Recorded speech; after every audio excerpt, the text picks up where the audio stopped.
Let's start by trying to explain the meaning of Gongle. Well, it's actually a play of sound.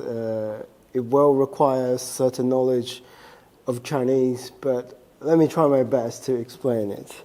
So, Google has been developing a censored search engine for China in order to read back to the Chinese market.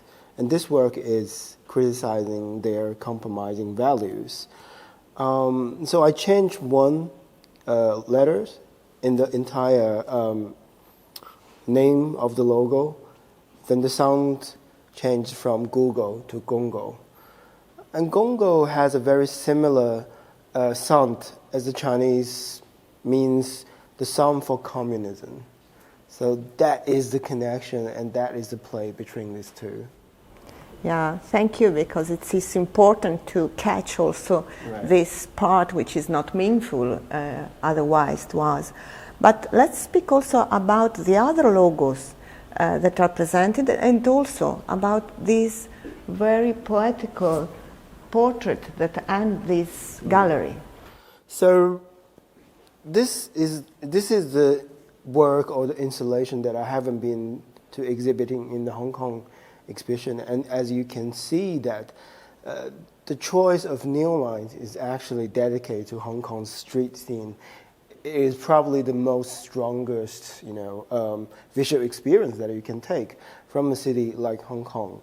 And I feel very attracted to this form of advertisement as language. I think neon light is a great expression, but it's also a great distraction. It's also a great way that taking you away from the real important message. So the layout of this space, instead of just putting them like paintings or drawings on the wall, that I create this almost like a barriers. You have barriers from different angle, and in the end, that's the most important message that I want to deliver, which is a portrait between Liu Xiaobo, the Chinese Nobel Peace winner, and his widow, Liu Xia.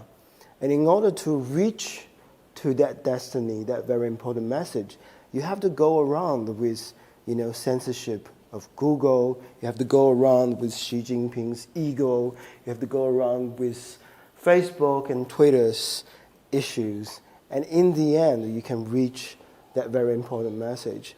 And you can only get access to it from a very narrow space in front of this work. If you go a little bit backwards, left or right, then some of this sign would actually blocking the final message that I want to represent. So the whole object is like a metaphor to showing how censorship works, how propaganda works, that will distract you, block you. You have to be very careful to go around it, to understand the mechanism of all those gimmicks in order to reach to the most important thing.